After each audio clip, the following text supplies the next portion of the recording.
So warm wishes and greetings from Dhaka, Bangladesh. Welcome to my part of presentation. With next few minutes, I will share our very preliminary findings of our national survey on childhood asthma in Bangladesh. So first of all, I would like to express, as we are indebted to His Excellency, our Honorable Prime Minister, for his special medical research grant of 100 crore, and that is very encouraging for our medical fraternity. So this is our learned investigators team. Our associated partner is Bangladesh Bureau of Statistics and CIPRB, in addition to Bangladesh Pediatric Pulmonology Forum. So here you see that our beautiful Bangladesh is progressing very fast. We are in the list of low middle income countries over the last 50 years. And our per capita GDP is raised about 20 times. So why we choose asthma?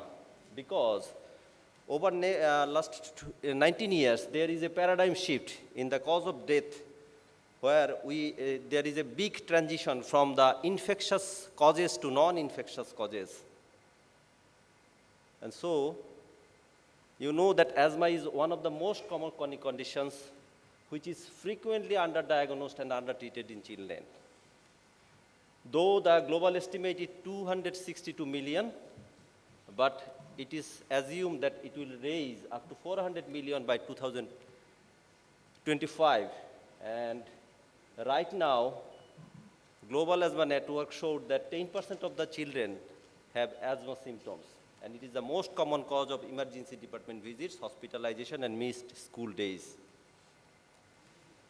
And if you consider the disability-adjusted life years, it ranks 28th, and about 100 people die per day for asthma globally. So we have only one national study, the NAPS study 1999. Since then, no updated prevalence of childhood asthma in Bangladesh, and that showed that 7.3% children are suffering from asthma in comparison to overall prevalence 6.9%, and prevalence in adult population is 5.3. So with the theme, we set our objectives to determine the prevalence of childhood asthma in Bangladesh and to observe the age and gender specific prevalence of childhood asthma in urban and rural communities. So it was a descriptive cross-sectional national survey. The setting was a village and ward at a municipal area, and it was 1 year duration. 5 to 17 years old children were included in the study, and the sampling was taken through multi-stage cluster sampling method. And after being awarded, we submitted our protocol to Bangladesh Bureau of Statistics, the national authority to recognize any national study. They extensively reviewed our methodology, and finally, they approve and give us concurrence letter as a national survey. And they divided the whole population in 6 stratum based on male, female, rural, urban, children, and adolescents. And finally, they set our sample size 14,500. We took the samples from all over Bangladesh, representative samples from all districts, and from primary sampling unit. There is 2 lakhs primary sampling units over Bangladesh, and we took 724, and from each primary sampling unit, they give a list of 20 households per primary sampling unit and one child from each household through implicit technique. So we go through a modified structured questionnaire, and data was collected with Android-supported tablet through Kobo Toolbox, which is an online-based and real-time data was collected and analyzed with Strata. And this is our descriptive results only. So we set our operational definitions of children having recurrent cough, wheezing, or family history of allergy or asthma. On the other hand, recurrent cough, breathing difficulty, and wheeze, recurrent cough and family history of allergy or asthma, and recurrent cough and wheeze in different combinations. So this is our glimpses of our activities, pilot testing, recruitment of field staffs. This is our data collection in the field. And this is our timeline. So we are going to our preliminary findings that our response rate was quite satisfactory, 96.5%. So demographically, 30% were children, 5 to 9 years age group, and 70% were adolescents. And there is female preponderance. They were mainly from primary and secondary school level. So I'm going to skip. If you see the nature of cough, type of cough, where most of the children presented with recurrent cough, that is 11.4% in comparison to, followed by night awakening cough 5% and persistent cough 4.2% of the children. So if you consider the triggering factors of cough among children, then common cold was the number 1, followed by seasonal changes and activity-related cough in our study population. So prevalence of wheeze among our children was current wheeze is 1.1%, recent wheeze over last 12 months is 1.8%, and ever wheeze was 3%. And finally, we got 28.8% of our children showed reported atopy-related conditions, and of the conditions, allergic rhinitis was the highest, followed by allergic conjunctivitis and allergic dermatitis. 45.7% family members has history of atopy-related conditions, and of them, atopic dermatitis was the main one. As you know that asthma is one of the most important cause of missed school, and in our study, we got 20.6% children had missed school days due to asthma symptoms. And the number of days was 12 days, 1 to 12 days in most of the study population. And then we got our overall childhood asthma prevalence is 8.6%. And if you further see, you will see that there is male preponderance, 8.9% in male, and children are more affected than adolescents, and urban children are more vulnerable to develop asthma symptoms than rural children. And Rajshahi, one of the northern division of the country, where we got highest prevalence, followed by southern Borishal division, and then Dhaka. And of the asthmatics, 5.7% children have severe asthma symptoms. And this is the trend of prevalence of childhood asthma in Bangladesh, where you see that NAPS 99 and prevalence of childhood National Survey 23, where there is a increasing trend of childhood asthma in Bangladesh. This is the comparison of prevalences in Southeast Asia, where you see that Afghanistan is in the top level, followed by Pakistan, Bangladesh, and India is in a comfortable zone. So this is our monitoring in the field. Here you see that our legendary professor, all senior teachers were involved in this study, and they are representative to data monitoring all over the country. So in conclusion, I would like to conclude that 1 in every 11 children aged 5 to 17 years have asthma. Children are more affected than adolescents, and children in urban areas are more likely to develop asthma symptoms. And 1 in every 18 children with asthma are suffering from severe symptoms. So this is our beautiful Bangladesh, and very recently we entered in the era of tunnel. But with this growth and development, we have to cost something, and that is our air quality index. So this is the place where I work, our institution, and newly established respiratory ICU research center, and this is our team. So thank you for patient sharing. I'd like to sincerely gratitude to organizers for giving me the opportunity to present. Thank you, Dr. Pravir. Now, the last presentation will be on bronchoscopy, But before that, we want to interact with the learned panelists about these two presentations. And firstly, I will just go to Dr. Dev Kumar Jha, who is from Uttar Pradesh, Ghaziabad.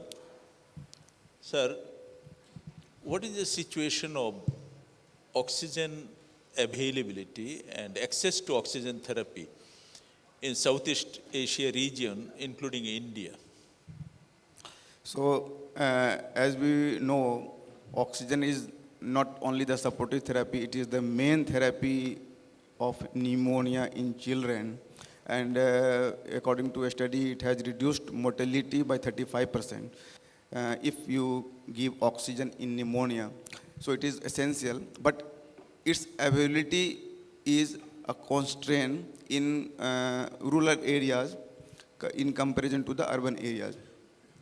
So there are so many factors. If something is available anywhere and not available in our part, then it is of no use. So in Southeast Asia, particularly in rural areas or primary centers, oxygen cylinder is not available. If available, flow meter is not working. And sometimes what happens, there is frequent disruptions of electric supply. And then if oxygen concentrator is available, it is not working. So this is the situations in rural areas, primary centers. In tertiary centers, these are available, and apart from these, in higher centers, we get wall-mounted oxygen therapy, the central oxygen supply, and it is working properly. With if electric supply is disrupted, we have backup for that supply. So in urban areas it is good, but in Southeast Asia, rural areas, still oxygen supply is a constraint. It is frequently disrupted. Somewhere it is not available, somewhere it is available, but not working properly. Thank you. Now, the second question to Dr. Jagat Jivan Ghemeri from Nepal about the situation of asthma in Southeast Asia region, including Nepal. We know that as there is unplanned urbanization in this region, kids are very much exposed to all those triggers, including air pollution and increased the frequency of the viral infections. So the incidence of the asthma in our this region is very high. If we saw the data from India, Bangladesh, Pakistan, Afghanistan. Even the ISAC-3 data has highlighted in both the age groups, in the younger and the older age groups, the incidence of asthma in all these setups is more than around 10%. So it's very big number. However, if you look at the data from the country like Nepal, it's highly variable. Like you can, in the small strip, there's you have Mount Everest and you have a Tarai region. So the incidence is highly variable. You have the exact prevalence of the asthma in Nepal overall data is yet to happen, and we are starting a project. But most of the studies that have shown are this very high. As high as 19% of the school-going children in Kathmandu are having asthma, and even cities like Pokhara and other smaller cities, it's very high. It's more than 10%. So we can say that 10% of the pediatric population, they are affected by asthma, and it has to be a very important public health problem in pediatric population as well. Thank you. The second question to Dr. Question, sir. Dev Sir, Kumar Jha. আমি একটা question করতে পারি sir sir in asthma prevalence and etiology, I know the dust is the main factor to initiate the asthma, but in our study in Professor Parveer Kumar Sarkar, he showed that Rajshahi is the cleanest city in the Bangladesh, and Dhaka is the dirty city of the Bangladesh among the 64 districts. Why asthma prevalence is maximum in Rajshahi and less in Dhaka city? This is my question. Thank you, sir. So that is regional variation. The most clean city having the most number of asthma cases, though that is a very different observation compared to different situations. Now, the next issue is bubble CPAP, which has been presented, the low-cost method of oxygen delivery system. So, Dr. Dev, how do you think that is it replicable or applicable in Southeast Asia? And low-cost oxygen therapy is a time-demanding issue in the region. Yes. So, at higher centers, CPAP is used mainly in the CPAP mode of ventilator, that is mechanical ventilator. So, mechanical ventilation is not available everywhere. It is available at higher centers only. But high pressure oxygen, a bit higher than the usual recommendations of low flow oxygen by WHO, that is 0.5 to 2 liter per minute. If you give oxygen at high pressures, it may reduce the mortality.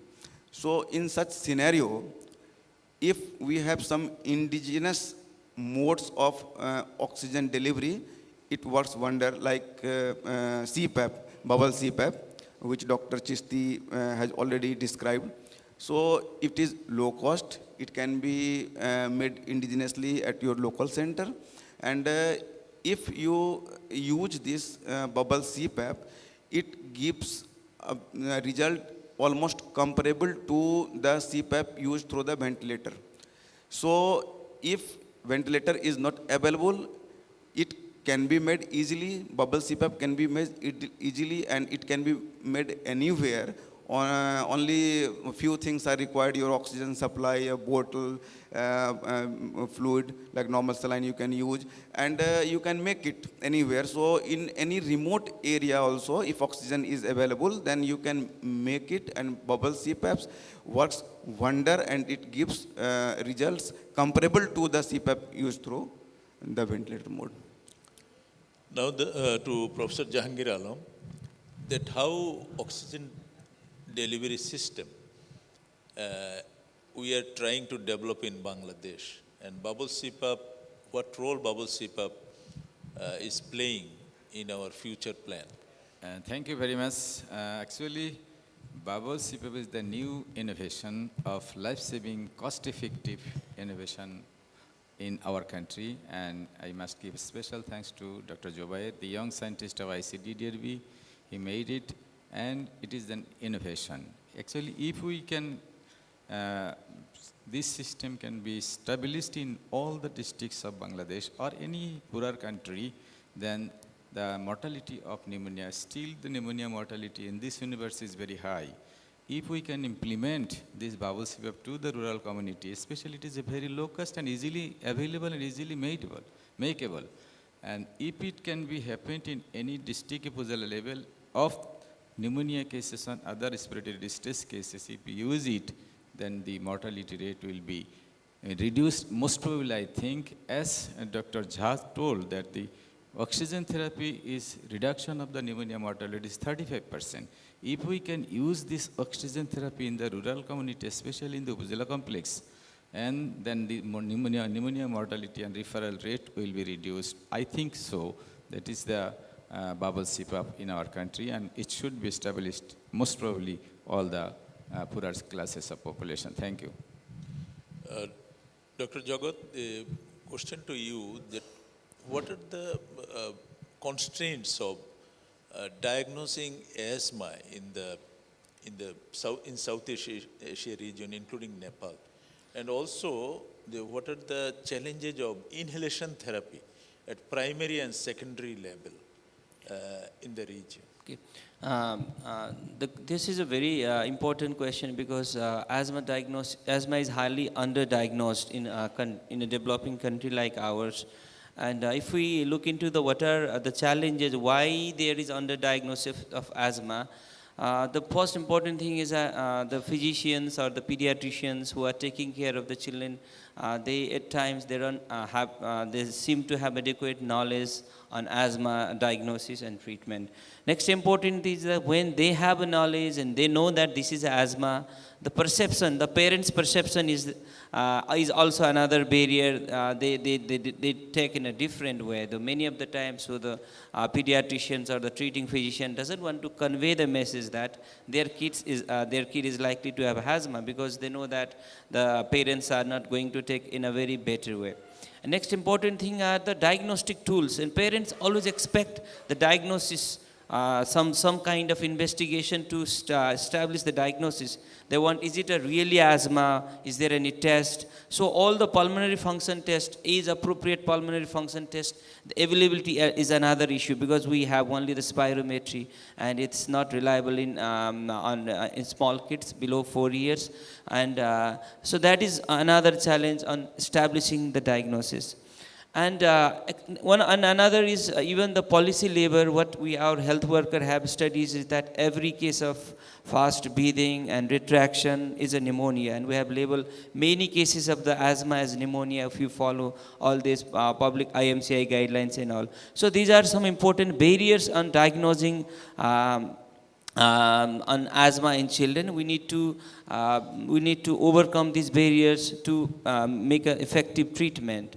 And if we look at what are the barriers of inhalational drug agent, the first barrier is the giving appropriate information on parents why your child has asthma. If they understand in a wise way that their kid is having asthma, they're likely to accept the diagnosis and likely to take the inhalation treatment.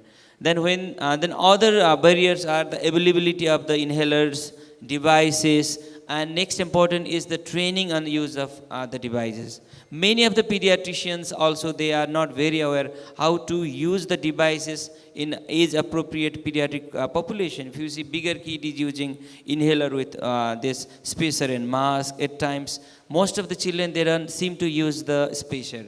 They are using only the inhaler, and the technique is highly suboptimal. I think these are most important reasons for, these are challenges in diagnosing and starting inhalational therapy in children. Thank you, sir. Thank you. Now we are going for the last presentation that will be interactive, and this presentation will be by Dr. Sharaban Tohura, who is an eminent bronchoscopist in Bangladesh, and she is also serving in the teaching institute, the Bangladesh Institute of Childhood, Institute of Bangladesh Shishu Hospital and Institute. Thank you, Sharaban Tohura.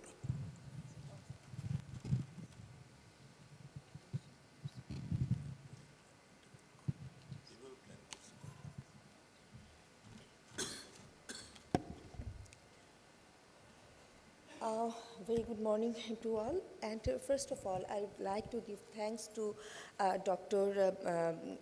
Shubhashish Roy and Dr. Pallab Chatterjee for their kind invitation and opportunity. Learned audience, now I'm going to talk about the tracheobronchial foreign bodies. Tracheobronchial foreign bodies is really an ancient topic, but still young to be discussed, because there are so many myths, controversy, dilemma, and misconception regarding these issues. Actually made the subject the diagnostic challenges, and it's like the alien in the airway. So still the question persists that, are we missing something? So the couple of minutes I am going to present the flexible bronchoscopy in retrieval of tracheobronchial foreign bodies in children, the challenges and the opportunities. I have no conflict of interest regarding this issue.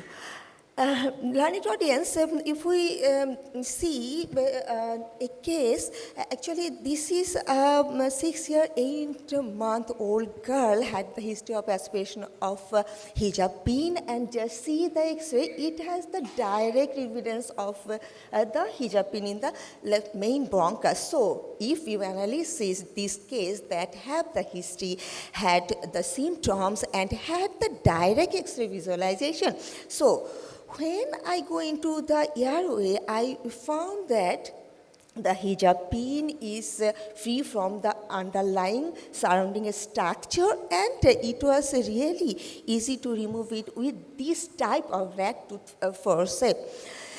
And because it was easy, because the sharp end was free. But if we think that that is the same type of hijab pin in the same area in the left main bronchus, but see the X-ray, the bronchoscopic view, what is there? Actually, sharp end is penetrated into the bronchial wall. Now, my question is to our honorable panelist, just give me an idea what can we do in that situation. How can I remove this foreign body, the hijab pin that is penetrated into the wall of the bronchus? So this is really a very difficult situation. This pin has gone inside the airway and it has pierced the airway wall. So how to remove it? So you have to look from which side it has pierced the airway wall, from above downwards or from below upwards. So if it has pierced from below upwards, then how can you take it out? If you will pull it, it will further pierce the airway wall and it will damage the airway wall. And there is chance of profuse bleeding and you may lose the patient because it is a sophisticated process.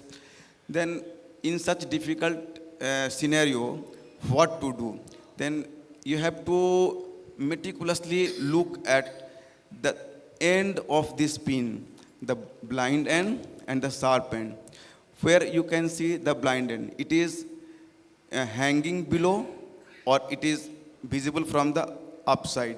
If it is visible, the blind end, it is visible from the upside, you can take it out easily. But if it is hanging below, then it is very difficult.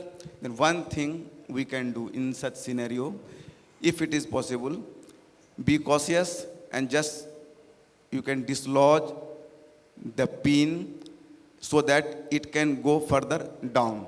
This is the only way. If it will go further down, it will be dislodged from the airway wall. And if it is dislodged from the airway wall, then now you can take it out easily. This is the only way, in my opinion. Yeah, exactly. That is the very correctly said. That is the only way that I have found at that stage. So I just hold the foreign body with that rat tooth forceps with that area and just push downwards until the tip end just free from the underlying structure. And that time, while it just open and the tip is open, then it was easy like the previous one to remove this out. I just use this maneuver. So, learned audience, we are talking about the children, and the children less than 2 years actually unable to give any history of any choking episodes, and the children more than 2 years. Actually, in our country and the subcontinent, they are really have some fear to be rebuked. So they just hide the history of foreign body. And the study shows that the Indian subcontinent, in case of foreign body, had the definite history of aspiration in case of 13 to 90%. And our ongoing study in my center shows that the near about 60% case are the younger than 2 years old, and only 19% case had the definite history of foreign body, and lots of myth and misconception is there in every case. And Learned audience, the majority case is the non-radioopaque, the radiolucent foreign bodies, is the foreign food particles and the peanut. So let's see some peanut case. Actually, is the 9-month-old boy had the history of aspiration of a peanut, and just see what is there is the right-sided hyperinflation lung. So when we go into the airway, I found the foreign body definitely in the right side, and just opening of the right main bronchus, just see that the foreign body causing the partial obstruction, making a hole downwards, that causing the ball valve mechanism and causing the such type of hyperinflation. And this is the another case of the peanut, but that case, the child developed right-sided collapse. So why right-sided collapse? Just see is the bronchoscopic view, the same peanut, but it causing the complete obstruction, luminal obstruction, that causing the collapse. So just see. It was that peanut was removed by the same maneuver. So it is the second case, atelectasis causing for the complete obstruction and the partial obstruction causing the ball valve mechanism. So what is, let's see that X-ray. There is no direct or indirect evidence of any kind of foreign body of this X-ray. So if some source of bronchopneumonia is there, that X-ray is of a 11-month-old girl, have a history of a cough and respiratory distress for 25 days, and he was not responding to any kind of standard therapy, and child got admitted to PICU. And at that case, I just want to ask the honorable panelist that what can I do at that case actually? The X-ray is like that, not responding to any therapy, standard therapy, and the patient condition is deteriorating, and now he is on PICU. So what would be our next plan? Yeah.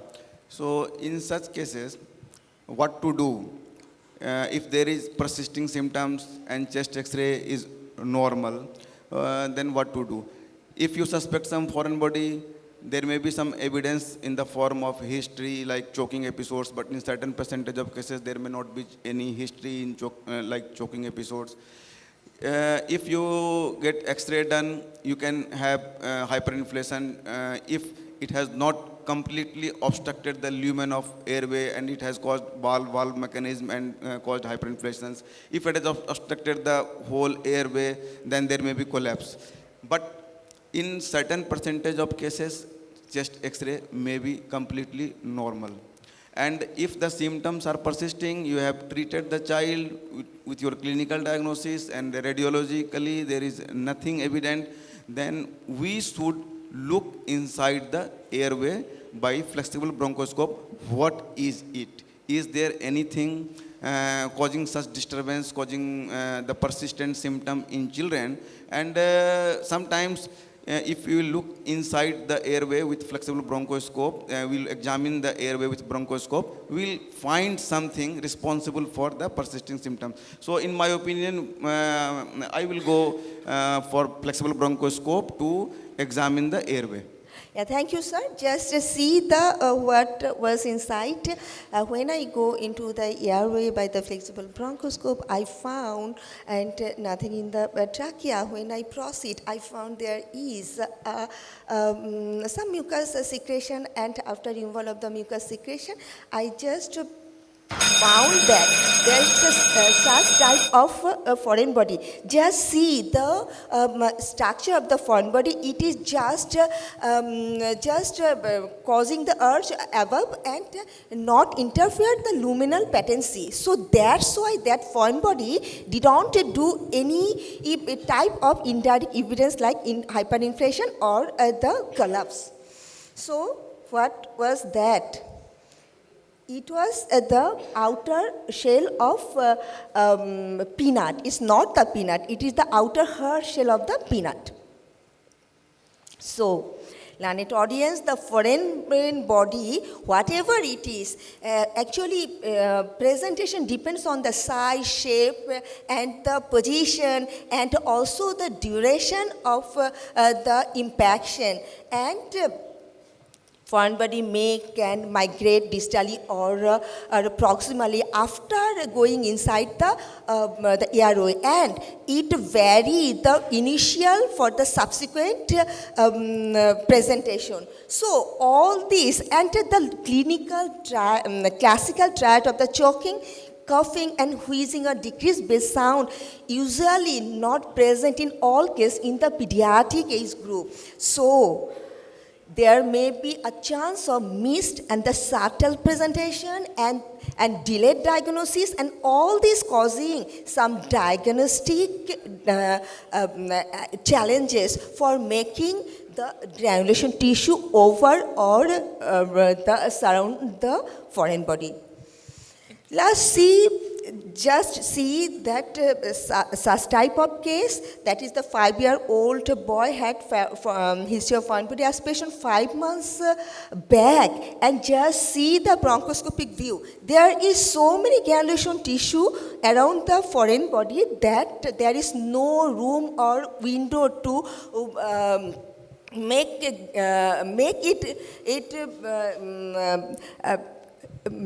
removable with any type of forceps.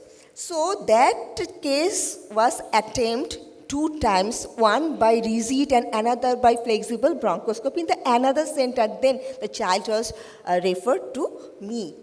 And just see, when I found there, when I go into the airway and I found that there is the huge thick mucus secretion, purulent secretion, and after washing that purulent secretion, I found the foreign body is just buried behind the granulation tissue. So that case need to use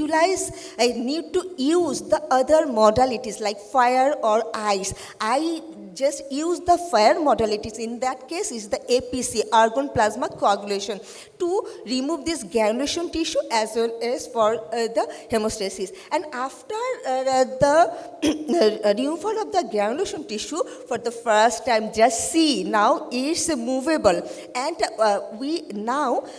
I just remove it out with the rat tooth forceps. So it is the distal end of pen cap. So you know there is the 2 type of foreign flexible and rigid bronchoscopy.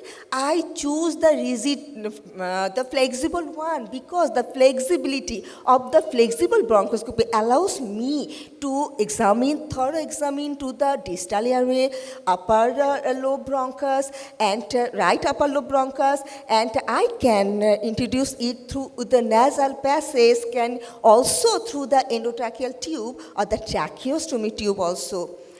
So I just use... Time is over.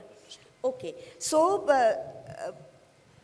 sir, one case, interesting case, can No, you just 30 and seconds. all these devices that I use actually for the pattern of the airway and all these, just a very interesting case. Just I want to see that there is the direct evidence of the foreign body here, and I found that there is a very interesting foreign body is there.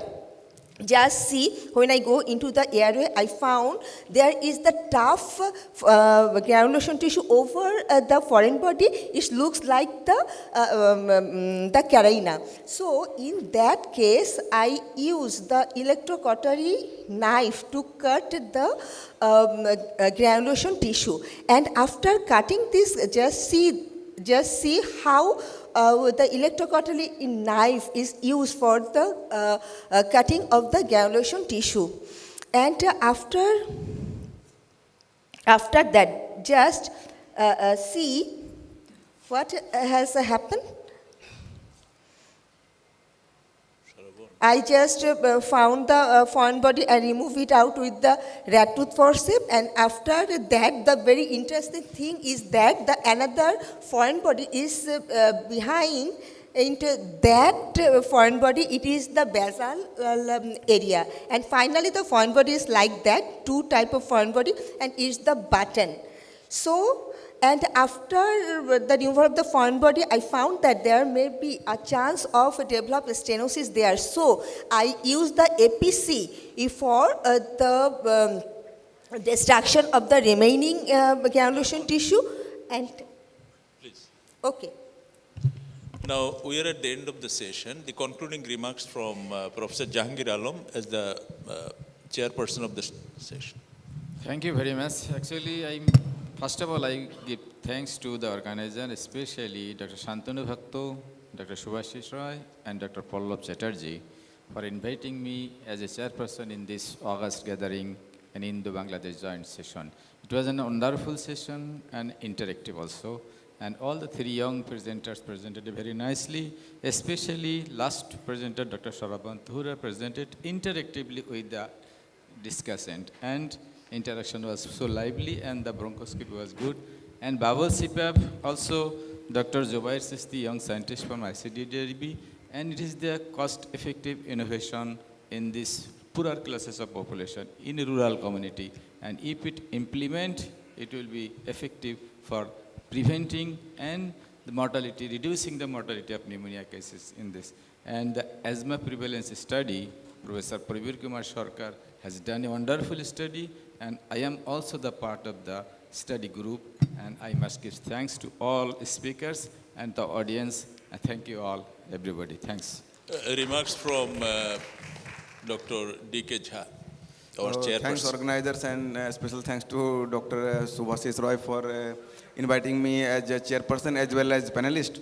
So regarding asthma, the most important factor is to diagnose the asthma and convince the parents that your child is suffering from asthma, because most of the parents are not accepting the diagnosis of asthma. Second is you have to convince the mainstay of therapy is inhalational corticosteroid. Third is if the parents are convinced, then you have to convince them the best route is the inhalational route, and you have to use this route only. And you do not have to just prescribe the asthma management, you have to demonstrate it, show it. Regarding pneumonia, this is the leading cause of mortality, and oxygen is a lifesaver. Oxygen should be available everywhere, but unfortunately in remote areas, oxygen supply is not so good, and the CPAP is a lifesaver, and CPAP is operating in the ventilator mode in higher center, but in rural areas, the what Dr. Chisti has described is the best modality to reduce the mortality of children suffering from pneumonia if you make a locally made bubble CPAP. Number 3, regarding persistent symptoms in children. In persistent symptoms, like, what are the respiratory symptoms? There are only few: cough, wheezing, breathlessness. So if you are not getting anything in the history or in the investigations like your chest X-ray, symptoms are persisting, then you must examine the airway if facility is available. If not available, just refer the child so that the airway can be examined by flexible bronchoscopy so that the definite diagnosis can be made. Thank you very much. So thank you. That is the end of our session. Thank you for your kind attention.